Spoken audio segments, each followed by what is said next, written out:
entrar no tema principal da tarde de hoje, que muito nos honra a presença já anunciada aqui na nossa plenária do professor Antônio Bueno.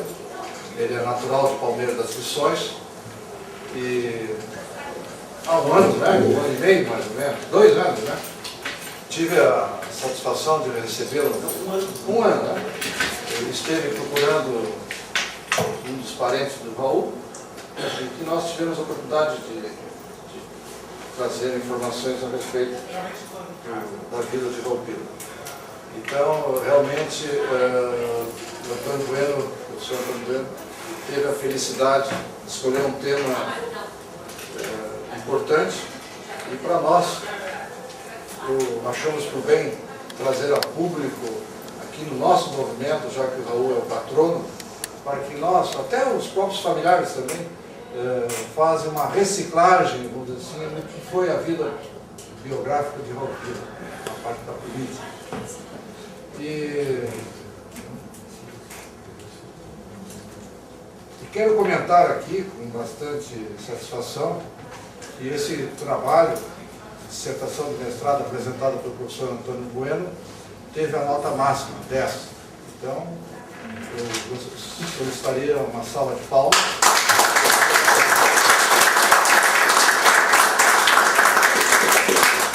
Mais uma vez, o professor da PUC está, vamos dizer assim, atuando fortemente. Há uma promessa, agora há pouco ele estava confessando para mim, há uma promessa e há um entusiasmo de ele pesquisar o antigo Partido Libertador. Então, o próximo desafio do trabalho aqui, professor, eu não vou mais perder tempo, evidentemente. Vou deixar, então, passo a palavra, é justo que nesse momento vamos aprender com o professor Antônio Bueno, porque ele conseguiu, assim, pensar ideias, conceitos de Raul Pila na sua vida, na sua trajetória política, como também na sua trajetória como professor universitário, como jornalista. Enfim, foi um tio que realmente a família reconhece que naquela época, até tem momentos aqui que o professor colocou, ele já pensava na saúde pública no tempo dele, né, que a água era importante ser tratada, então ele defendia a medicina preventiva. Com a palavra, então, não sou eu, com a palavra do nosso amigo, professor Antônio Bueno.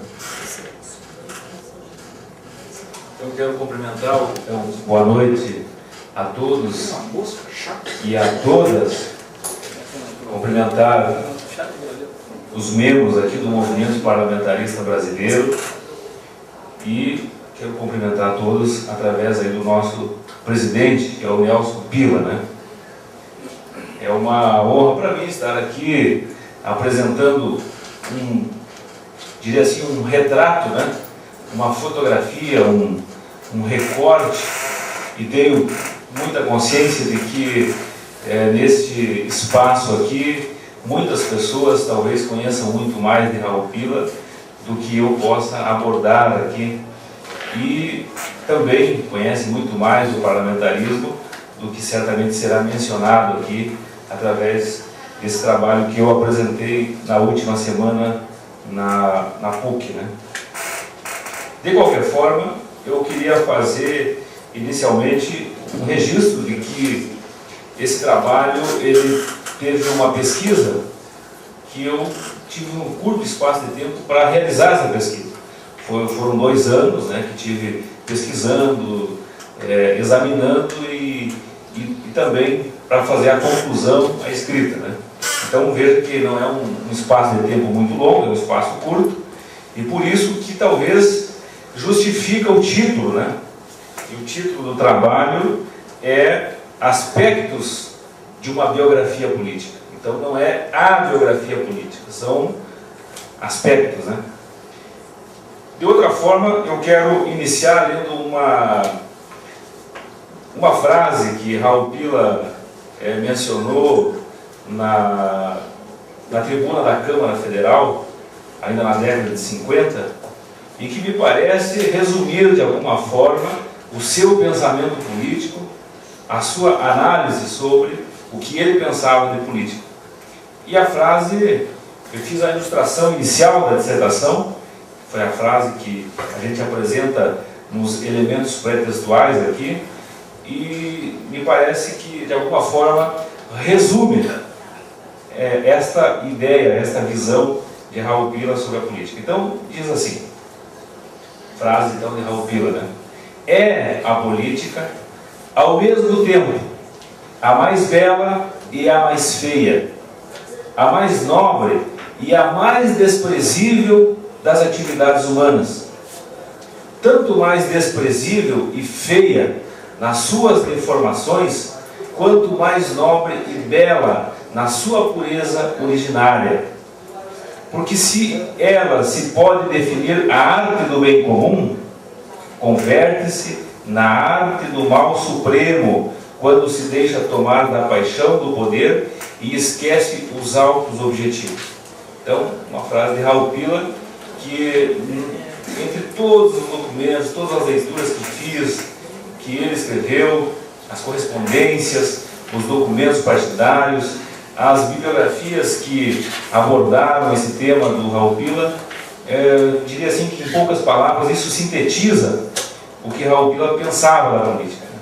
Então, apresenta que a política tem duas faces sempre, e você pode fazer a opção dependendo da tua ação, né? A política é efetivamente um aspecto de ação. Então, para aqueles que não conhecem Raul Pila, eu quero fazer a pergunta inicial: quem foi Raul Pila? Né? E talvez esta questão que está sendo, digamos assim, trazida à luz é muito importante porque faz parte da nossa memória política. E a memória política às vezes fica muito distante, fica muito afastada, e nós pensamos que estamos sempre vivendo o agora e esquecemos que somos construídos por uma longa trajetória de experiências, de êxitos, de dificuldades, de derrotas, de situações que teriam como nos ensinar, né? Então, em relação à memória, eu quero dizer o seguinte, que para a historiografia é fundamental esse registro que nós estamos fazendo aqui sobre Raul Pila, porque esse trabalho que apresentei, até ele foi muito, digamos assim, qualificado pela banca por uma circunstância muito simples até. Raul Pila, sendo um político que teve grande expressão no século XX no Brasil, não havia tido nenhum registro ainda pela historiografia, né? Então, isso foi um motivo de valorização do trabalho, o fato da historiografia resgatar um tema que me parece ser fundamental, especialmente no momento político que nós vivemos, né? Digamos assim, de crise política. A minha questão, né? Quem foi Raul Pila, né? E eu digo assim, é uma questão difícil de responder, porque Raul Pila não foi uma única coisa, né?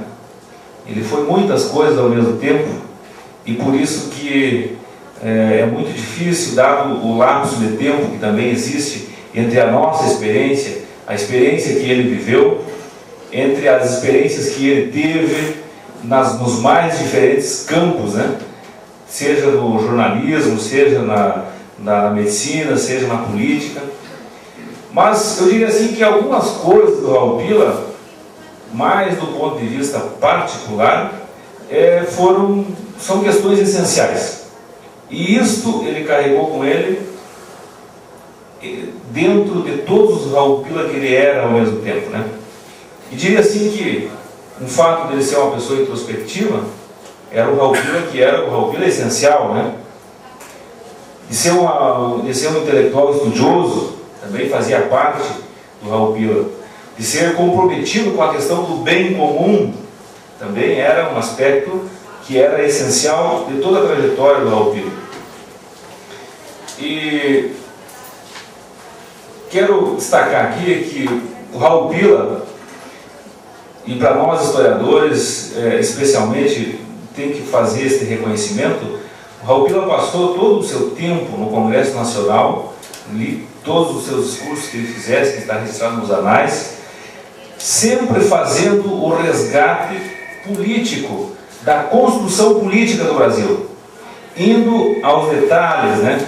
Desde a chegada dos primeiros imigrantes, da questão da escravidão, da miscigenação das raças, fala desta composição diversa das características do Brasil, e com a chegada da família real, a estruturação do Estado, a formação do governo monárquico no primeiro reinado, o processo que leva ao segundo reinado, depois também a formação da República.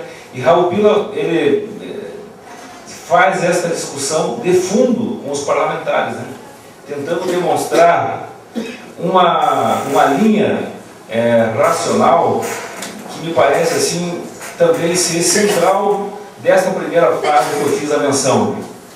Raul Pila acreditava que a humanidade caminhava e caminha, eu caminhava porque ele já disse isso há muitos anos, caminhava numa linha evolutiva, ou seja, é como se tivesse um rio que vai em direção a um caminho que é o caminho certo, mesmo que haja algumas curvas, mesmo que seja às vezes tomado de uma enchente e mude um pouquinho o trajeto, mas ele sempre vai numa mesma direção.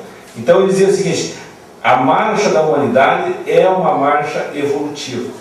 Então por isso que eu diria assim, o Raul Pila foi, antes de médico, um historiador, porque ele trazia à luz, nos seus pronunciamentos, aquelas questões relacionadas à história política do Brasil, as manifestações, os debates,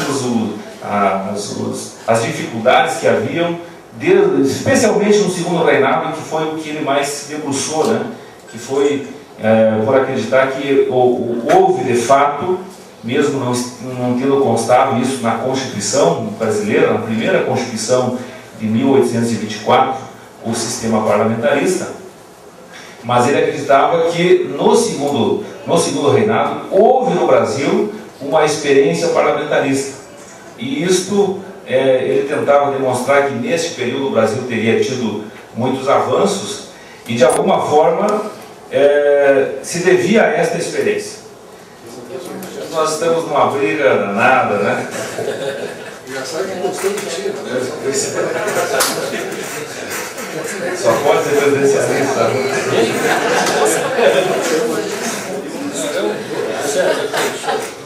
Pessoal, eu estou buscando apresentar aqui algumas faces do Raul Pila.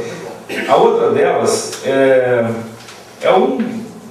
foi um homem público que, inclusive, eu escrevo isso na dissertação, que ele não é simplesmente um sujeito singular, mas ele também é digamos assim, fruto de uma expectativa dos seus partidários, do Partido Federalista e depois do Partido Libertador, que ele correspondia com as suas intervenções.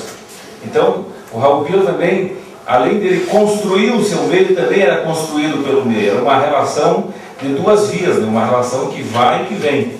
Enquanto que a base partidária esperava que o Raul Pila fosse desta e desta forma, ele correspondia sendo desta e daquela forma, né? Então, digamos assim, este Raul Pila que está, digamos, preocupado com o seu tempo e especialmente com a história brasileira, com a história mundial. Ele faz um resgate muito interessante sobre a questão da formação do povo latino-americano. A formação dos Estados Unidos também é objeto do seu estudo. Mas tem um detalhe que eu acho muito interessante na questão de Raul Pila, que ele sempre mencionou desde o início da sua atividade política, já como professor da universidade, aqui da Faculdade de Medicina, se considerava sempre um professor que estava no exercício no parlamento. Ele não se considerava um político, se considerava um professor. E por isso que o debate que fazia na tribuna do Congresso Nacional não era um debate conjuntural, era um debate de princípios políticos. Então, se nós formos considerar que um professor tem que apresentar os princípios das mais diversas formas possíveis, Raul Pila, digamos assim, fazia um pouco esse papel. Claro que nos momentos agudos ele sempre se pronunciou em favor desta ou daquela situação, mas o objetivo final, a sua configuração final estava nesse debate de objetivos, ou seja, de princípios políticos. Também, então, com isso quer dizer o seguinte, já é mais uma fase de Raul Pila. O Raul Pila que é professor, e ele não cansava de mencionar isto. Em muitas ocasiões mencionou que ele era muito mais professor que político. Que ser político não era por gosto pessoal. Ser político era por uma necessidade de alguém que tem uma certa compreensão e coloca essa compreensão a serviço da população, a serviço daquilo que é o bem comum, né? Também constatei aqui a existência de um Raul Pila pesquisador. E ele foi um dos fundadores aí do Laboratório de Fisiologia da Faculdade de Medicina da URGS. Ele foi responsável por ser um dos primeiros organizadores e se dedicou bastante à questão da pesquisa, inclusive na medicina, publicando várias obras nesta área. A família de Raul, o pai, a mãe e a maioria dos seus irmãos tinham um problema, que era o problema da surdez, e isso foi objeto de estudo do Raul Pila, especialmente no final do curso de medicina, né? E além do mais, além dessa pesquisa técnica, científica que ele fazia na Faculdade de Medicina, ele também faz aquela pesquisa sociológica do seu meio social. E digamos assim, esta é a pesquisa que ele mais se dedica. Foi aonde ele mais construiu, aonde ele mais propôs. Então, é um sujeito que busca, através das suas informações, através da sua pesquisa, intervir no seu meio. Naquela máxima que não basta saber, né? É preciso também levar esse saber aos demais, né? Para que possa ocorrer um processo evolutivo dentro daquela marcha que ele não cansava de fazer o delineamento, né? Sempre apontando a marcha, ela pode ter pequenos retrocessos, mas um dia ela vai entrar no seu ritmo. E isso era o sonho constante, né, quando defendia o parlamentarismo, né? Também o Raul Pila, um outro Raul Pila que eu fui descobrir, e veja, eu sou alguém novo ainda nessa matéria do parlamentarismo, e especialmente de Raul Pila, alguém que descobriu há poucos dias, né? Mas dá para a gente perceber que o Raul Pila, comunicador, né? O Raul Pila, ele não só buscava influenciar o seu meio através daquilo que ele escrevia, mas ele buscava todos os canais possíveis para comunicar à população, para tentar convencer que o parlamentarismo era o principal projeto do Partido Libertador, o principal projeto mais democrático para o país, né?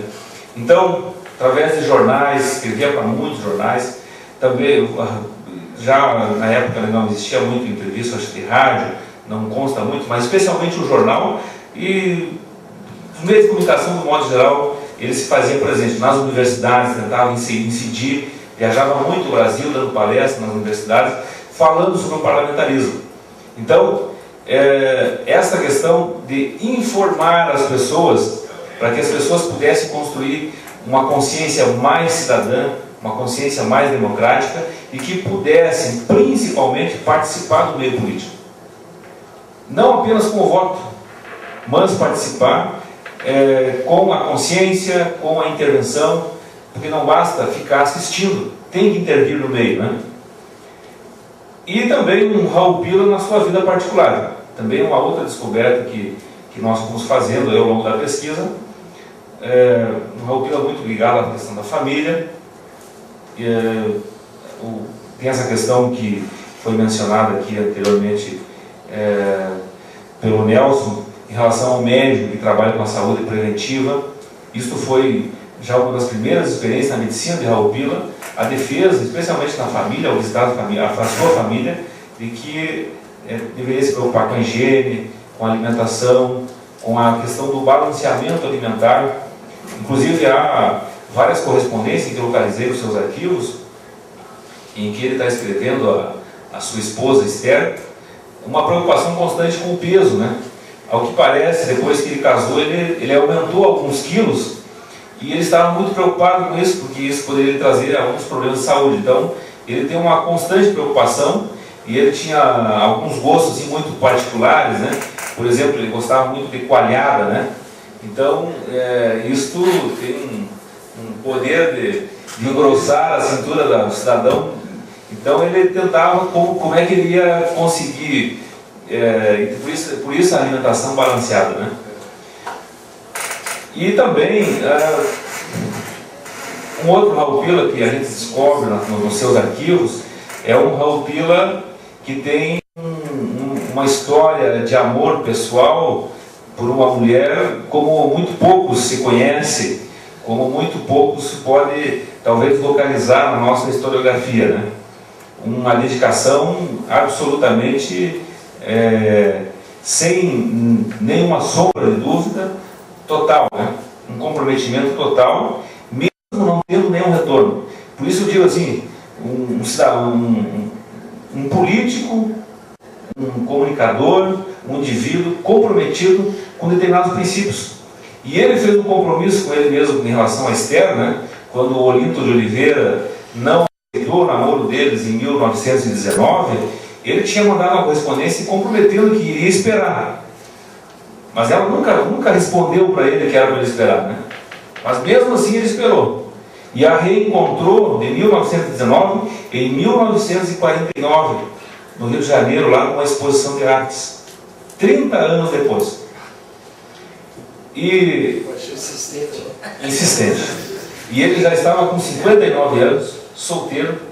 Inclusive, uma das razões que eu tento apresentar aqui na minha dissertação é exatamente esta, né?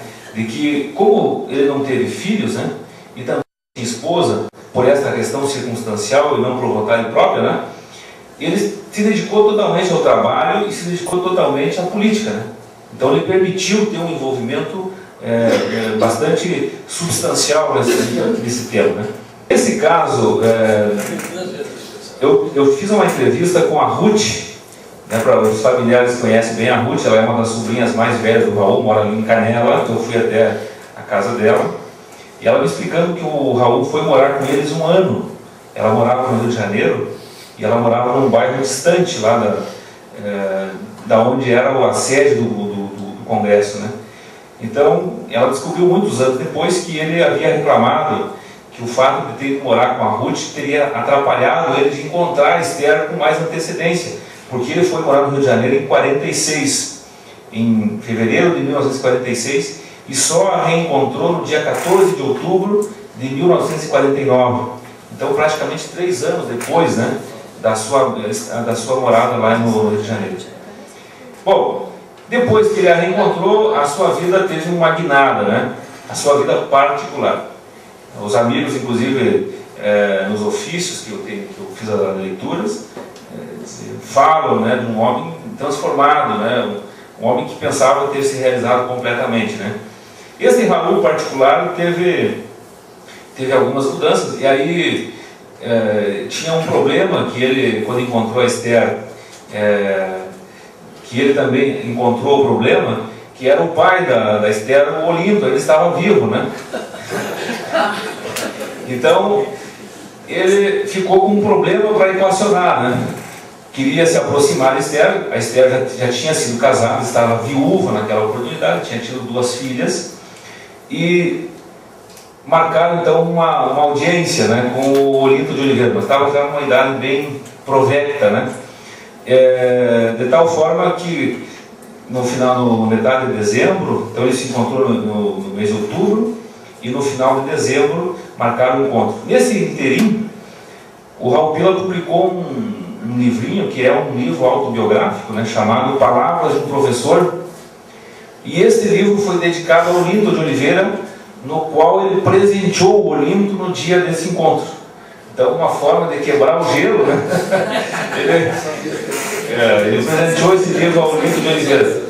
Tem um outro pesquisador aí que escreveu uma tese de doutorado aqui na PUC há 2 anos atrás, o professor Mauro Garbetti, que ele analisa muito mais os discursos do Raul Pila, mais a questão teórica, né, as raízes, com o pensamento político mesmo, e ele apresenta uma dúvida em relação a esse livro, porque ele não entendeu, porque ele não leu as correspondências, né? Ele diz, não, o doutor Raul Pila escreveu esse livro homenageando o professor Olinto por ocasião de que ele foi o primeiro coordenador do curso de medicina na universidade, na faculdade de medicina da UMA de Porto Alegre e tal, e fez por aí a argumentação, né? Então eu vou apresentar a dissertação, não, o professor se equivocou, né? Ele na prática foi uma forma de se achegar, de se aproximar. Inclusive tem uma correspondência da Esther logo em seguida, dá um retorno para ele, dizendo eles não viram a homenagem do livro, né? Acharam que era Daí depois que ele saiu, ele foi embora, foi de férias, ele veio para o Rio Grande do Sul de férias, sempre passava as férias aqui, ela escreveu uma correspondência. Ficamos muito felizes com o livro que dedicasse ao papai, né? E que agora fiquei sensibilizado, né? Então aí, ele, final de 50, então, tem o casamento dele e a Esther. Ou seja, esse caso de amor do Raul Pila é um negócio que tem muitas correspondências, são centenas de correspondências. Ele tem uma capacidade muito grande de escrever, é um jornalista, né, uma pessoa que escreve para todos os meios de comunicação, nas correspondências não é diferente, né? Esse material todo de Raul Pila está no PERDES, é o núcleo de pesquisa aí da Universidade Federal do Rio Grande do Sul, na URGS, tem um armário todo, tem inclusive a biblioteca, tem acho que aproximadamente umas 600 obras que eram de propriedade particular do Raul Pila, que eram as obras que ele estudava. Ele também escrevia em francês, então muitas obras, por exemplo, Montesquieu, ainda não existia uma tradução em português e ele estudava em francês, inclusive fazia anotações, tem lá anotações a lápis em francês, né? Tentando entender o pensamento de Montesquieu, né? E talvez assim, a segunda causa, né, a principal causa da vida do Raul Pila é o combate ao presidencialismo, né? Este foi a meta inicial, a meta no andamento e a meta final da sua vida, né? Inclusive ele publica no final da sua vida uma última obra, eu tenho aqui a chamada Revolução Julgada. Esta é a última obra que ele publica, tentando demonstrar o seu desgosto também com os rumos da ditadura militar a partir de 1965, especialmente com a publicação da extinção dos partidos políticos, né? E uma das razões que leva ele a fazer a renúncia, porque ele tinha a compreensão que ele tinha em 64 era praticamente a mesma compreensão que ele tinha em 30. Em 30, para que o Getúlio pudesse assumir o governo, eles tinham a leitura de que o Getúlio assumiria e logo em seguida uma junta provisória trataria de fazer uma nova Constituição e em seguida se faria novamente uma nova eleição para que pudesse então se instaurar um regime parlamentar ou mesmo um processo mais democrático na escolha dos candidatos. Claro que isso não aconteceu, ele rompeu com Getúlio Vargas e o governo de Getúlio Vargas aconteceu o que ele mais ou menos previa, né? Que seria um governo centralizado. Em 64, o Raul Pila apoiou o golpe militar, mas ele trabalhava na mesma perspectiva de que houvesse uma junta militar que ficasse por um período transitório e pudesse readequar de novo a estrutura do Estado e em seguida então assumiria um governo civil e especialmente um governo parlamentarista. Esta era a sua perspectiva. Quando ele percebeu que isso não ocorreria, como não ocorreu por um longo período, ele disse, olha, não tenho mais nada para fazer aqui, né? Porque o presidencialismo que nós sempre combatemos a partir de agora não é mais um presidencialismo, é um superpresidencialismo, porque o governo militar assumiu várias funções de diálogo com a sociedade, várias funções do próprio Congresso, que chamou para si e tomou definições que ele não concordou e não viu mais como, enfim, romper com essa situação. Se afastou, fazendo esta crítica ao golpe militar e especialmente a caça dos direitos civis e o fim do processo democrático que havia no Brasil. E também em 64 ocorreu um grande golpe na sua vida, que foi a morte de Esther. Esther morreu em 64, então isso, ao que parece, pelos escritos que eu fiz a leitura, debilitou muito ele, né? E como ele teve dois grandes prejuízos na sua vida, que ele viu o parlamentarismo sendo golpeado, especialmente em 61, quando foi aprovado o parlamentarismo no Brasil, que funcionou por 15 meses, e o primeiro-ministro era o Tancredo Neves, o primeiro-ministro do Brasil. Ele se colocou contrário, mas ele diz, olha, entre aquilo que eu acho e aquilo que é o melhor para o Brasil, eu vou escolher o que é melhor para o Brasil. Votou favorável ao projeto da emenda parlamentarista, que era aquela situação da renúncia do Jango, né, e a posse do João Goulart. Quando o Jânio Quadros renunciou ao mandato, o João Goulart estava na China, para que ele pudesse assumir o governo, propuseram então o estabelecimento do sistema parlamentarista. Ocorre que o João Goulart não ficou satisfeito com isso, porque ele percebeu que era uma certa malandragem com ele, né? As palavras, não confiava absolutamente no João Goulart. E ele passou então uns 15 meses trabalhando contra o parlamentarismo. E o Raul Pila sabia disso. Por isso que ele não queria aprovar. Ele disse, olha, vocês vão aprovar um projeto que eu tenho defendido a vida toda, mas nesta ocasião, sob essas circunstâncias, vocês querem liquidar o parlamentarismo, né? Quer dizer, o bebê já vai nascer morto, né? Então, foi o que aconteceu, realmente. E quando ele percebeu isso, viu que o regime militar tinha puxado todo o poder, era um super presidencialismo, ele resolveu se afastar e viveu os últimos anos da sua vida aqui em Porto Alegre, no prédio, para aqueles que casualmente já conhecem, acho que é o prédio na esquina da Santo Antônio com a Avenida Independência, o prédio José Pila, né, que é em homenagem ao avô aqui do Nelson, né, e pai do Raul, né. E eu quero... Tá vendo o meu tempo está esgotando, né? Não, mais porque vai ter perguntas. Tá, fazendo essa introdução inicial, eu só queria fazer uma pequena menção aqui de algumas frases que o Raul Pila citou e, enfim, discursou ao longo da sua vida. A outra questão importante que eu gostaria de mencionar nessa noite é a questão dos princípios políticos, né? Raul Pila era um cidadão que ele estava comprometido desde o Partido Federalista, porque ele ainda muito jovem foi o secretário do Partido Federalista no Rio Grande do Sul. Em 1909 ele iniciou como secretário. Ele era praticamente um guri de 17, 18 anos, né? Então ele sempre esteve comprometido com os princípios do Partido Federalista. E eu também descrevo aqui os princípios básicos do Partido Federalista, né? Tenho eles no trabalho, depois vai estar à disposição lá na PUC, se alguém quiser dar uma lida e tal. Tem informações até bem interessantes. Aqui tem uma frase do Raul Pila em relação à questão da democracia. Ele diz o seguinte, então, frase textual do Raul, né? A triste verdade é que não há democracia nesses países ibero-presidencialistas, porque, exceto o Chile, todos os demais países da América Latina eram presidencialistas, inclusive os Estados Unidos, né?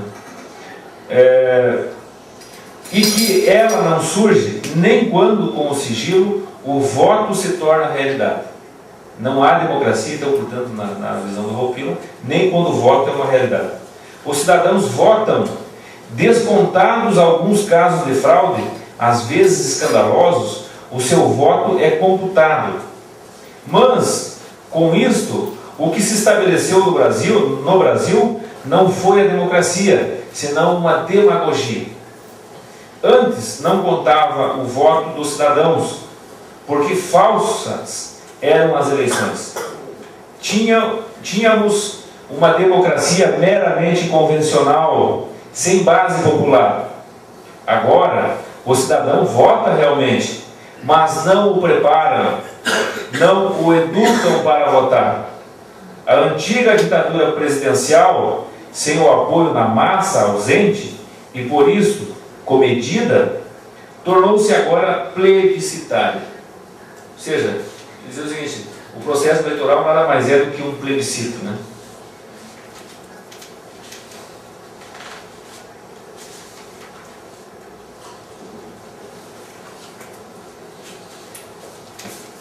E aqui, uma das razões que lhes movia ao longo da sua vida política, e eu quero, com mais duas frases, fazer a conclusão desta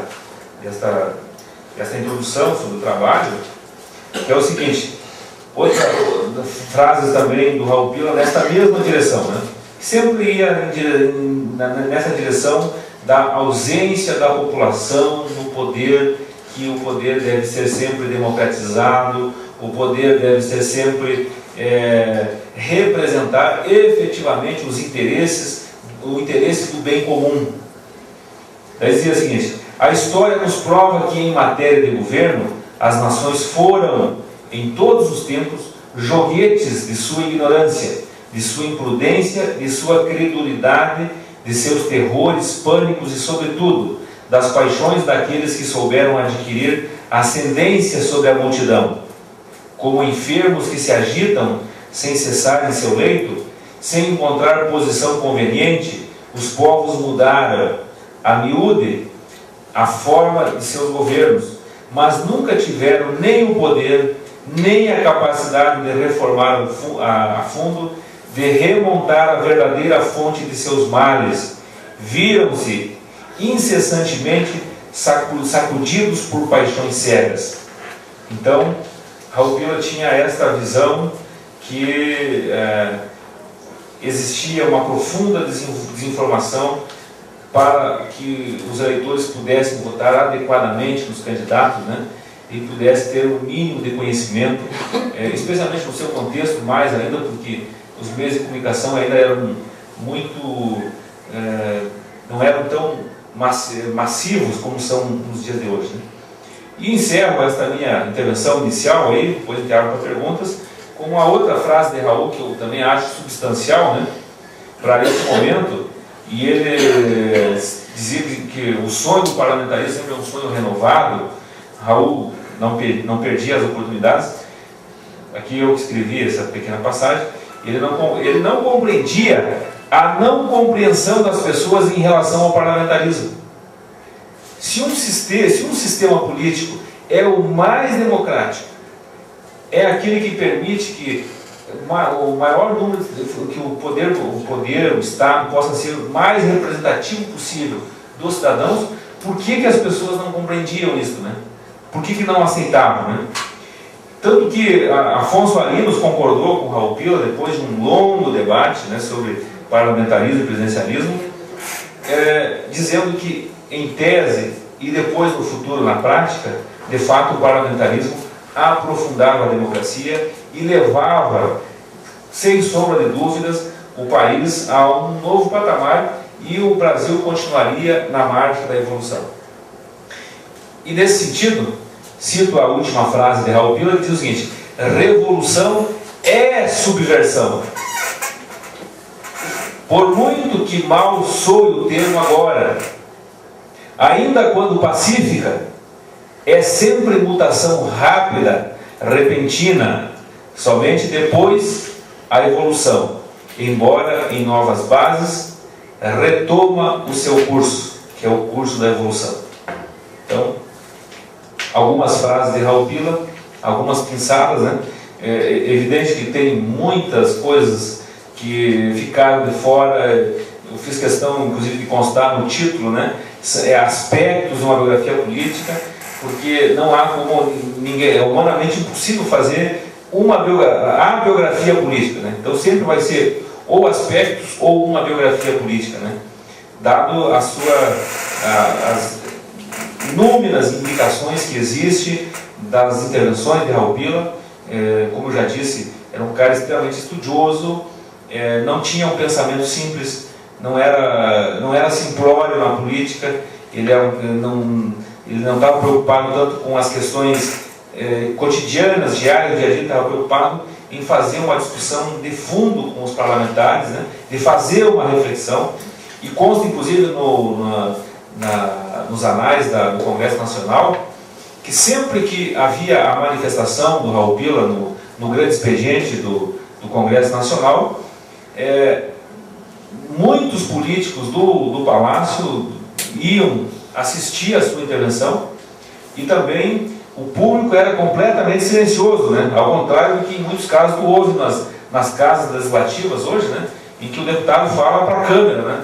Porque os seus colegas não lhe ouvem, né? Talvez porque o assunto não é interessante, ou enfim, desinteresse dos mais diversos, né? Mas é evidente que Raul Pila é uma figura singular na historiografia. Foi uma questão importante trazer ele para o contexto historiográfico, né? E trazer à luz e dizer, olha, tem coisas que já aconteceram, tem discussões que... Tem coisas que o Raul Pila fala que parece que ele está falando hoje, né?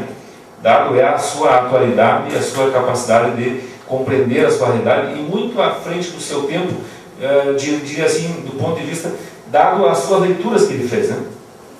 E talvez só para concluir, me ocorre agora, o Raul Pila foi responsável aqui no Rio Grande do Sul por, digamos assim, amenizar uma velha briga que existia entre os chimangos e os maragatos, né? O Raul Pila conseguiu um perfil mais urbano, um perfil mais moderno, um perfil mais intelectual, resolver uma velha briga que existia entre Júlio de Castilhos e Gaspar de Silveira Martins, né? Então esta briga se amenizou em função desta presença de Raul Pila, que a partir de 1923 passou a negociar em nome do Partido Federalista com o Assis Brasil, e depois com o Borges de Medeiros, e depois com o próprio Getúlio Vargas, etc. Então, é uma figura que a historiografia tinha deixado meio de lado, mas que me parece extremamente conveniente a sua presença agora no nosso meio e passível de debates, discussões e aprofundamentos, né?